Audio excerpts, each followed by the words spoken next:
ఒక అందమైన పల్లెటూరులో ఒక అందమైన ఇల్లు ఉంది. ఆ ఇంటిలో నుండి విక్కీ అనే 10 సంవత్సరములు ఉన్న ఒక అందమైన బాలుడు బయటికి వచ్చాడు. తనతో పాటు లక్కీ అనే కుక్కపిల్ల తోక ఊపుతూ ఆనందంగా విక్కీ పక్కన నిలబడింది.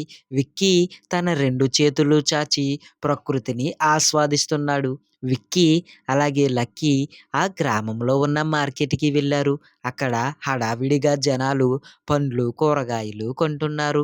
విక్కీ మామిడి పండ్లు తన చేతితో పట్టుకున్నాడు. ఇంతలో ఒక వృద్ధుడు ఒక భారీ సంచి మోసేందుకు చాలా ఇబ్బంది పడుతున్నాడు. విక్కీ వెంటనే వృద్ధుడి దగ్గరకు వెళ్లి బరువైన సంచి ఎత్తి బండి మీద పెట్టాడు. వృద్ధుడు ఆనందంగా చిరునవ్వు నవ్వి విక్కీ తలపై చెయ్యి వేసి ఆశీర్వదించారు. తరువాత విక్కీ ఇంటికి తిరుగు ప్రయాణం మొదలుపెట్టాడు. ఇంతలో కొంతమంది అబ్బాయిలు లక్కీ అనే కుక్కపిల్లను ఆట పట్టిస్తున్నారని గమనించి విక్కీ వాళ్ళను అడ్డగించాడు. ఇంతలో ఒక్కసారిగా ఒక అబ్బాయి విక్కీని తోసేశాడు. కానీ లక్కీ ఒక్కసారిగా ముందుకు దూకి గట్టిగా మురిగి విక్కీని రక్షించేందుకు సిద్ధమయ్యింది. లక్కీ ధైర్యానికి భయపడి అక్కడ ఉన్న అబ్బాయిలు పారిపోయారు.